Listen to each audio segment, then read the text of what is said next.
आया मेरा बालम थानेदार। जब भी गाना सुनती हूँ मुझे डॉली की याद आती है कि डॉली ने शादी के बाद ये रील बनाया। मैं अपने हस्बैंड के साथ में रील भी डाली। वो भी आपके साथ रील में ऐसे डांस? हाँ, उनको तो मुझसे ज़्यादा शौक है, वो कहते हैं बनाया कर तू मेरे साथ। शादी के दौरान ऐसी कोई दिक्कत विक्कत तो नहीं है? उनकी फैमिली में पापा थोड़ा कबल थे, तो वो जल्दी तो कैसे कबल तुम शादी करोगे। 2013 में जब मेरे ऊपर अटैक हुआ था, जब मैं 13 साल की थी। मुझे किसी ने सपोर्ट नहीं किया था अटैक के बाद, ना ही मेरी फैमिली ने सपोर्ट किया था, ना ही किसी सोसाइटी ने सपोर्ट किया था। उन्होंने मुझे एक तरफा समझा। 20 दिन के बाद मैं घर पे गई तो मेरी माँ ने जो शीशे होते हैं घर में से वो सब हटा दिए। सोसाइटी जो है ना, आज भी हमें वो एहसास दिलाते हैं कि हम कहीं ना कहीं विक्टिम हैं।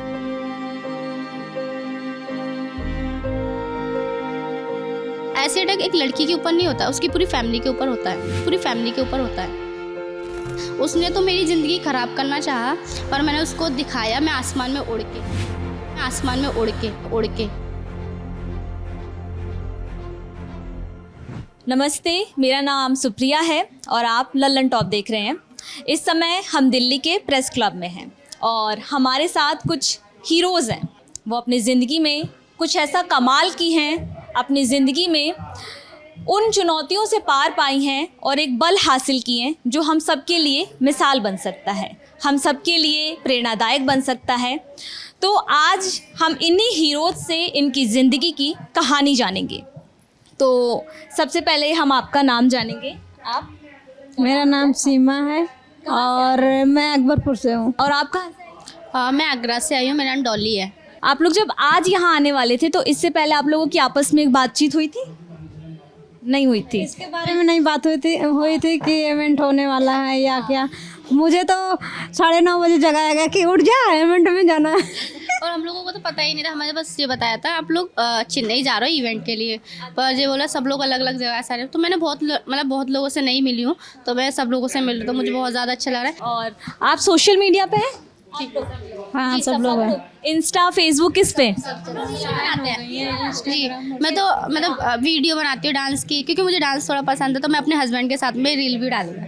अच्छा, वो भी आपके साथ रील में ऐसे डांस? हाँ, उनको तो मुझसे ज़्यादा शौक है, वो कहते हैं बनाया कर तू मेरे साथ। तो मैं मतलब हाँ, तो उनके साथ में हम लोग, जब मैं 3 महीने की छुट्टी लिया था शादी के बाद में, तो मैंने और मेरे हस्बैंड ने छत पे बहुत सारी वीडियो बनाई थी, पार्क में जाके भी बनाई थी 1-2। कैसे, गाने वाली रील या फिर वो डायलॉग्स वाली रील? गाने वाली, जिस पे हम लोग मतलब रिएक्शन, मतलब मेरा पूरा प्रॉपर उस पर डांस है। और वैसे हाँ हाँ बिल्कुल। मैं आई थी 2021 में और मैं डॉली से बहुत कम मिली थी, ठीक है, आगरा में, और मैं नोएडा में रहती थी। मैंने सुना डॉली ने शादी कर लिया और डॉली का कुछ नहीं पता, सोशल मीडिया से नहीं है, कहीं पे नहीं है। पहला रील आया मेरा बालम थानेदार। जब भी गाना सुनती हूँ मुझे डॉली की याद आती है कि डॉली ने शादी के बाद ये रील बनाया था। सबको पता चला शादी भी कर लिया डॉली ने। बहुत फनी। आपने क्या शादी में बताया? नहीं, मैंने किसी को भी नहीं बताया, क्योंकि मतलब कोई प्रॉब्लम हुई थी घर में, तो मैंने ना लव मैरिज करी है, तो इस वजह से तो मैंने किसी को भी नहीं बताया। मैं अचानक शादी कर लिया मंदिर में जाके। तो फिर मैं अपने हस्बैंड के साथ अलग रह रही थी। कैसे मिली आप अपने हस्बैंड? फेसबुक के ज़रिए से। मुझे लगा था कि सब लड़के एक जैसे होते हैं, मैं किसी से ज़्यादा इतना वो नहीं। तो उनका पहली बार जब रिप्लाई आया तो मैंने उनसे सबसे पहले बोला कि आप आइए, सरोज हैंगआउट कैफ़े हमारा, आप आके एक बार मुझसे जब मिलोगे, मैं और लोगों से मिलवाऊंगी, तब मैं आपसे बात करूँगी, अदरवाइज़ मैं बात नहीं करूँगी। तो मैं बोला हाँ मैं आ जाऊँगा, कोई दिक्कत नहीं। तो जब मैं सरोज में सब लोगों से मिलवाया तो उस टाइम वो चले गए। फिर उनका फ़ोन आया तो मैंने बोला बस हो गया आपका, बस यही बोला। तो कह रहे मुझे सबके मतलब आपके फेस से मतलब नहीं है, मुझे आपका जो स्माइलिंग फेस है और आपका जो इतना सुंदर दिल है, मुझे उससे प्यार हुआ, आपके फेस से प्यार नहीं हुआ। तो मुझे उनकी ये बात सुनकर मुझे बहुत ज़्यादा अच्छी लगी कि मतलब आज के टाइम पे इतने अच्छे लोग भी हैं जो मतलब फेस को ज़्यादा इंपॉर्टेंट नहीं मानता है, उनका दिल को इम्पोर्टेंट मानते हैं। तो उनकी फैमिली उनकी फैमिली बहुत ज़्यादा अच्छी है। और मैं साड़ी भी पहनती हूँ, कहता है साड़ी वाड़ी मत पहना कर, जीन्स टॉप जो पहनना है पहले का, नॉर्मल जैसे रहते हैं वैसे। क्योंकि मैं फर्स्ट टाइम मैंने अपनी मतलब सासू माँ से पूछा कि मैं जॉब करने जा सकती हूँ, बोले हाँ जा, तेरे को अच्छा लगे तो जा, नहीं तो अपने घर पर रह। और सीमा, आपकी कहानी? मेरी भी इंस्टाग्राम से ही कबल था कहानी है। क्या कहानी है आपकी? इंस्टाग्राम से ही हम लोग मिले हैं और कबल था, बातचीत इंस्टाग्राम से ही हुई थी। और फिर बीच में मेरी सर्जरी हुई तो उस टाइम मैं अपने घर वालों को भी बताई कि क्या बोलते मैं शादी करना चाहती हूँ इन्हीं से। तो मेरी मम्मी ने कहा ठीक है पहले बात करते हैं घर में। तो मम्मी ने पापा से बात किया, भाइयों से बात किया, फिर उसी पे क्या बोलते हैं बातचीत चलती रही। तो शादी के दौरान ऐसी कोई दिक्कत विक्कत तो नहीं आई, मतलब उनकी फैमिली से या फिर रिश्तेदारों की ओर से? उनकी फैमिली में पापा थोड़ा क्या बोलते थे कि क्या बोलते वो जली है तो कैसे क्या बोलते तुम शादी करोगे। तो उन्होंने कहा कि मैं उसी से करूँगा ना तो किसी से ना करूँगा या घर छोड़ के चला जाऊँगा। आपके पति ने ये बात कही? हाँ, तो फिर पापा भी मान गए, कहें चलो तुमको जब राजी है तो हम क्या करेंगे फिर। तो फिर और अब शादी के बाद जैसे अगर आप लोग अपने हस्बैंड के रिश्तेदारों से मिलते हैं या फिर ऐसा कुछ, तो कुछ ऐसा मतलब क्या रिएक्शन रहता है उनका? मतलब मेरा तो मतलब मेरे ससुराल में तो सबका रिएक्शन अच्छा है, क्योंकि सब लोगों ने मुझे शादी से पहले ही फेसबुक पे देख लिया था, क्योंकि मेरे हस्बैंड ऑलरेडी रील वील डालते रहते थे। तो अब हम लोग अभी भी वीडियो डालते हैं तो सब लोग बोलते हैं दोनों की जोड़ी बढ़िया है। डॉली, एक ज़िंदगी अभी आप जो जी रही हैं और अच्छी ज़िंदगी है, परिवार के साथ आप बहुत खुश हैं, और एक दर्द वो है जो इससे पहले का है। तो मतलब 2013 में जब मेरे ऊपर अटैक हुआ था, जब मैं 13 साल की थी, तो मतलब 5 जुलाई को हुआ था, जब मैं उस टाइम पूरी 13 साल की भी नहीं हुई थी, क्योंकि अक्टूबर में बर्थडे आता है यानी दोस्त हुआ। तो मुझे नहीं पता था कि अपनी मैं आगे क्या करना है। मैं तो आप जो सोचिए 20 दिन तक मैं हॉस्पिटल में ऐसे ही भर्ती रहते, बेहोश रहते थे ज़्यादातर। मैं होश भी आता था, बस पानी पीने के लिए आता था, फिर बेहोश हो जाती थी मैं। और मैं जब भी आँख खुलती थी मेरी माँ को रोती हुई पाती थी। मतलब जब देखो मेरी माँ रोती रहती थी, मेरे पापा हॉस्पिटल के बाहर ऐसे बैठे रहते थे, मुझे बहुत ज़्यादा बुरा लगता था कि मतलब कहते हैं ना, ऐसे अटैक एक लड़की के ऊपर नहीं होता, उसकी पूरी फैमिली के ऊपर होता है।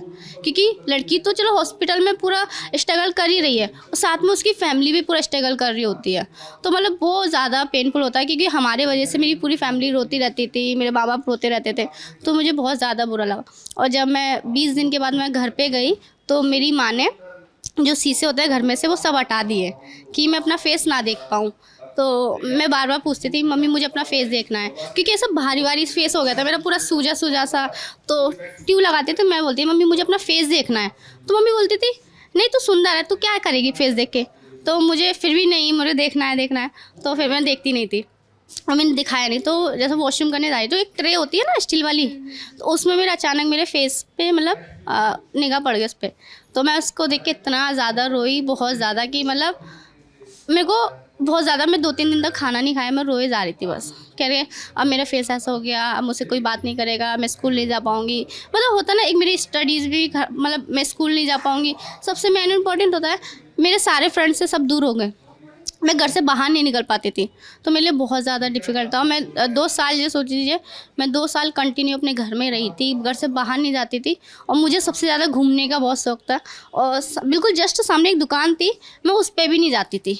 तो मेरी माँ मुझे बोलती थी जा सामने से सामान लिया, क्योंकि मेरी मम्मी थोड़ी हिम्मत देती है कि सामान लेने जाएगी थोड़ा अच्छा लगेगा। मैं उनसे बोलती थी नहीं अभी मुझसे कोई कुछ बोलेगा, नहीं मुझसे कोई कुछ बोलेगा, मैं नहीं जा रही हूँ। तो मेरी मम्मी मुझे देख देख के रोती रहती थी। तो फिर मुझे लगा मैं रोऊंगी तो मेरी माँ मुझसे ज़्यादा रोएगी, मुझे रोना नहीं है।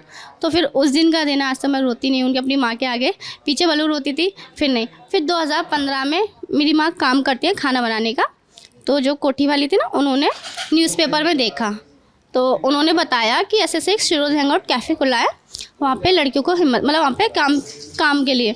तो मैं वहाँ गई फर्स्ट टाइम, तो रूपा दीदी है और रितु दीदी हैं, बहुत सारे लोग, सब लोगों से मिली मैं। तो मुझे बहुत ज़्यादा अच्छा लगा कि मतलब सब लोग अपनी लाइफ में आगे बढ़ रहे हैं, सब लोग मतलब मैं वहाँ पर गई, सब लोग हंस रहे थे। तो मुझे पहले लगा था बस मेरे साथ ऐसा हुआ, किसी और के साथ नहीं हुआ। जब मैंने सब लोगों को देखा तो मुझे लगा कि ये लोग जी सकते अपनी लाइफ, मैं क्यों नहीं जी सकती। फिर मैं अपना फेस ओपन, इन लोगों ने बोला कि फेस आपको कवर नहीं करना चाहिए, फेस उसको कवर करना चाहिए जिसकी गलती है, आपकी गलती नहीं है। फिर उस दिन का दिन आज तक मैंने कभी फेस कवर नहीं किया, और जो मेरी लाइफ में मुझे जो करना होता है वो मैं करती हूँ। और आप पे जिसने एसिड फेंका था उसका क्या हुआ? उसको 2016 में लाइफ टाइम की सज़ा हो गई। अभी वो जेल में है? जी वो जेल में है। कभी ऐसा ख्याल आता है कि वो जिसने आप पे एसिड फेंका हो, कभी वो आपके सामने आए, या फिर कभी आपकी उससे मुलाकात हो तो आप उससे कुछ कहें, या कोई ऐसी बात जो? मतलब मैं वही पूछना चाहूँगी, जब मैं 13 साल की थी तो मतलब उसने मेरी पूरी ज़िंदगी बर्बाद करने की सोची। अब क्योंकि उसके बाद क्या हुआ, ऐसे अटैक हो जाता है ना, मैं पढ़ नहीं पाई, जो मुझे ड्रीम था मैं वो कुछ नहीं कर पाई, बस घर में रही। पर अब वो देखेगा, मैं बस उससे एक ही चीज़ बोलूँगी, उसने तो मेरी ज़िंदगी ख़राब करना चाहा, पर मैंने उसको दिखाया मैं आसमान में उड़ के। जी, खुला आसमान हर किसी के लिए नहीं बनता है, आज ये आसमान मेरे लिए बना है, तो मैं आज खुले आसमान में मैं उड़ रही हूँ और जो मुझे जो करना है वो मैं करती हूँ। उसको यही बताना है कि तूने मुझे 4 दीवारी में बंद करना चाहा, आज मैं जो मुझे करना है वो मैं कर रही हूँ। जिसने एसिड फेंका था, क्या वो आपकी जान पहचान का था या फिर कोई ऐसा? अननोन पर्सन था। कि ज़िंदगी में देखो, दर्द सबको होता है ना, तो आपको वो परेशानी हंसते भी सहन करना है और रोते हुए भी सहन करना है। क्यों ना उस परेशानी को आपको हंसते हुए फेस करना चाहिए, क्योंकि वो तो जानी है ना वो परेशानी, तो उसको हंसते उससे परेशानी को फेस करो। तो मेरी माँ ने तो यही बताया है, जो भी परेशानी है उसको स्माइल के साथ में फेस करो, वो आपकी जो बड़ी परेशानी है ना वो छोटी सी लगेगी। आप काजल, अभी आप क्या कर रही हैं? अभी मैं पढ़ाई कर रही हूँ। कहाँ, कॉलेज में है, स्कूल में है, किस चीज़? मैं अभी स्कूल में हूँ, क्योंकि मैं 2 साल छूट गई थी पढ़ाई, तो उस टाइम मैं 2 साल के पहले मैं 10th में थी, और मैं अभी जब मैं छावनी में जुड़ी हूँ 2023 में, तो एडमिशन हुई है। और मैं एग्ज़ाम दे चुकी थी, लेकिन 1-2 सब्जेक्ट में मैं थोड़ा नंबर कम लाई थी, क्योंकि मैं पढ़ाई नहीं किया था, एक महीना में कोचिंग किया था, तो इसलिए जल्दी में हो गया था। तो फिर से एडमिशन हुआ है, तो मैं अभी एक देने वाली हूँ फिर से। मैं कौन सी क्लास में? 10th में। तो स्कूल जाती हैं आप? स्कूल नहीं जाती हूँ, कोचिंग कर लेती हूँ। यहाँ पे ट्रेनिंग चलती है 10th का, चाहे कंप्यूटर क्लास, इंग्लिश, एप्टीट्यूड, हर चीज़ का ट्रेनिंग चलती है, तो बस एग्ज़ाम देने चली जाती हूँ। आपने एक बदलाव ये देखा और एक वो समय था जब आपके साथ ये सारा हादसा हुआ, तो कैसे हुआ था? मेरा साथ जब मैं 15-16 साल की थी, तो मैं 10th में थी उसी टाइम, तो मैं कोचिंग करने जाती थी कम से कम 1 किलोमीटर दूर। तो एक लड़का था जो बहुत दिन मुझे पीछा करते रहा, कम से कम 15 दिन 20 दिन। उसके बाद लास्ट ने मेरा साइकिल पकड़ के और बोल दिया कि मैं तुमसे प्यार करती हूँ, मैं तुमसे बात करना चाहती हूँ। मैं उसको इनकार किया, तो वहाँ से मैं डर कर घर गई। घर के मैं कुछ नहीं बोली किसी को, क्योंकि मुझे मम्मी को भी नहीं बताया? नहीं, मैं किसी को नहीं बताया, क्योंकि मुझे डर लगा था कि अगर मैं बताऊंगी तो शायद मेरा कोचिंग ही छूट सकता है, लेकिन अब कुछ हो ही नहीं सकता, क्योंकि मैं सबसे बड़ी थी। और मुझे लगा कि अगर मैं रुक जाऊंगी तो फिर 3 महीने के लिए मैं क्यों छोड़ दूँ, शायद मैं अच्छा नंबर ला सकूँ 10th में। तो मैं किसी ने बताया, क्योंकि मुझे नहीं पता था कि इसका भारी इतना दूर फंस सकता है, मुझे मेरे ऊपर एसिड डाल सकता है। रात को 11:30 बज रही थी और वो एसिड डाल के चले गया था। तो मेरी मम्मी साथ में सो रही थी, तो ज़्यादा तो मेरा ऊपर ही डालने आया था, लेकिन साथ में जब मेरा मम्मी सोई थी, मतलब छिटका उनके ऊपर ही लग गई थी। जब उसने एसिड फेंका तो तुरंत समझ में आ गया था कि एसिड है या फिर कुछ? नहीं, क्योंकि मैं थोड़ा झारखंड बिहार से हूँ, तो उधर शायद मेरा हिसाब से लगता है बिहार में किसी को पता भी है, झारखंड में शायद किसी को पता ही नहीं कि एसिड क्या होता है। और मुझे नहीं पता था कि वो एसिड डाला है या क्या डाला, बस मुझे इतना पता था कि करंट मुझे लगा है, क्योंकि वहाँ पे लाइट जल रही थी। तो फिर मैं सोचा अगर करंट लगता तो लाइट बुझ जाती, पंखा बुझ जाती। लेकिन जब गाँव लोग पूरा आने लगे, मतलब उन लोग को पता था, थोड़ा बहुत पता लगाएं कि एसिड जैसा है, महक रही है, इतना थोड़ा अजीब स्मेल आया था कि उन लोग को पता चल गया था कि एसिड ही है। मतलब जो ज़मीन पर जो गिरा था ना, ज़मीन पूरा मतलब ख़राब हो गई थी, ज़मीन भी पूरा। डॉक्टर के पास लाया गया था, डॉक्टर भी बोल दिया मुझे कि मुझे नहीं पता एसिड क्या होता है। और डॉक्टर ने, आप कौन से मतलब सरकारी अस्पताल गई? हाँ, मैं सरकारी हॉस्पिटल में गई थी। और वहाँ डॉक्टर ने आपको ऐसा? डॉक्टर ने बोल दिया कि मुझे नहीं पता, ये लड़की अब मतलब इसको कुछ करने से फ़ायदा ही नहीं है, ये मरने ही वाली है। पूरा सूज गया था, ब्लैक हो गई थी मैं, और बोल नहीं पाती थी, सांस नहीं चल रही थी, बहुत ही जलन हो रही थी। और उसी टाइम फिर मुझे वहाँ से एम्बुलेंस किया गया, वो डॉक्टर जवाब दे दिया। तो और जो एम्बुलेंस में थे वहाँ पे कुछ सुविधा भी नहीं था, और वहाँ न पंखा का, न एसी का, न कूलर, कुछ नहीं था। वहाँ से बहुत ही मतलब उस टाइम में इतना कलट रही थी कि कम से कम 2 घंटा जाने में टाइम लगा था। गया हॉस्पिटल, गया बिहार में पड़ता है, वहाँ पे गई तो डॉक्टर बोल दिया कि मेरा से नहीं हो पाएगा, मैं इलाज नहीं कर पाऊँगी। तो वहाँ से फिर मैं रांची गई। रांची में 1 महीना मेरा 26 दिन रही थी। उसके बाद मुझे पूरा मीडिया वाले आने लगे थे, लोग मुझे सपोर्ट किए कि इसको पटना लेके जाया जाएगा, वहाँ अच्छा हॉस्पिटल है। लेकिन वहाँ पे बोल दिए कि फिर मतलब मीडिया से बोलने लगे कि एक दिल्ली एम्स हॉस्पिटल है, बहुत अच्छा है और शायद ये जो एसिड की वजह है शायद वहाँ सही हो सकती है। तो मुझे एयरलिफ्ट से वहाँ से लाया गया था, तो 1 घंटे में मैं यहाँ पे आ गई थी। उसके बाद मैं यहाँ पे अच्छा से इलाज हुआ एम्स दिल्ली में। डॉक्टर मुझे घर जाने के लिए बोलते थे, तो घर में जाने के लिए 1% भी नहीं सोची थी कि मैं घर कैसे जाऊँ, मैं नहीं जा सकती क्योंकि आप अपने ही घर जाने के क्योंकि मेरा जितना रिश्तेदार थे सब लोग मुझे छोड़ दिए थे, कुछ नहीं बोलते थे। जो मेरा मामा थे बचपन से लेके 10 साल तक मुझे पाले थे, वही मामा मुझे मतलब फेस इम्पोर्टेड कह के मुझे छोड़ दिए थे। और वही बात मतलब छोड़ दिए तो मुझे कोई दिक्कत नहीं हुआ। मुझे लगा कि पता चल गया इतना कि कोई मैं किसके लिए इम्पोर्टेड हूँ। जो रिश्तेदार मुझे ठोकर मारे थे, जो गाँव लोग मुझे ठोकर मारे थे, वो आज मतलब कुछ दिन परसों मैं 1 दिन के लिए डीएम बनी थी मऊ जिला की। तो मतलब मुझे नहीं पता था कि शायद मैं जो बन रही हूँ 1 दिन के लिए, शायद मैं पूरा इंडिया में छाऊँगी। और मुझे बस इतना पता चला था कि बस इधर ही जो शहर होती है दिल्ली, लखनऊ, नोएडा, यही सब जानेंगे, लेकिन नहीं, झारखंड भी वीडियो गया था। तो बहुत लोग देखकर मतलब मेरा ही फ़ोटो, मेरा पता है उन लोग के लिए मैं ख़राब थी। और उन लोग मुझे कभी ये नहीं बोले थे कि काजल गांव में उन लोग के कहला में कि काजल यहाँ नहीं आ सकते क्योंकि और लड़के के ऊपर डल सकता है एसिड। तो उन लोग मतलब मुझे जो 1 दिन के लिए मैं डीएम बनी थी उसके लिए आज फ़ोटो जितना पेपर आउट हुई थी, वीडियो बना था, सारा अपना फ़ोन पर स्टोरी लगाए थे। और मेरा भाई खुद से बोल रहा है खुशी से कि तुम्हारा पूरा स्टोरी लग रहा है। और मतलब मुझे यकीन नहीं हो रहा था कि ऐसा कैसे हो सकता है 1 दिन में। मतलब जो इंसान मुझे इतना 1 साल हो गई उसके लिए शायद मैं 1 दिन के लिए डीएम अगर मुझे इतना चाहेंगे तो मेरा पहले से भी जब मैं छाव फाउंडेशन में आई तो मेरा सपना था IAS बनने के लिए। इस बातचीत में बार बार छाव फाउंडेशन और सीरोज़ का जिक्र हो रहा है। ये एसिड सर्वाइवर्स के लिए काम करता है, किस तरीके से काम करता है, किस तरीके से उनकी मदद करता है, इसके बारे में रूपा आप हमें थोड़ा डिटेल में बताइए कि मैं और बिल्कुल ऐसे कि जो इस कैमरे के पीछे ऐसी बहुत सी लड़कियां जो शायद अब तक नहीं पहुंच पाई हैं, वो अगर ये वीडियो देखें तो वो कैसे आप तक पहुंचे और आप किस तरीके से पूरा काम करती हैं, कैसे मिलती हैं उनसे? मैम मैं खुद 2013 में छाँव के साथ जुड़ी थी और छाँव से जुड़ने से पहले मेरे ऊपर अटैक 2008 में हुआ था और मेरी स्टेप मदर ने किया था। वो मुझे बिल्कुल पसंद नहीं करती थी, मारना चाहती थी। तो 2008 में अटैक हुआ था और लगभग मैं 5 साल तक घर में ही थी, एक 4 दीवारी में फेस कवर करके रखती थी 24 घंटे। और मुझे नहीं पता था कि ऐसा और भी कोई क्राइम होता है या किसी के ऊपर एसिड अटैक हुआ है।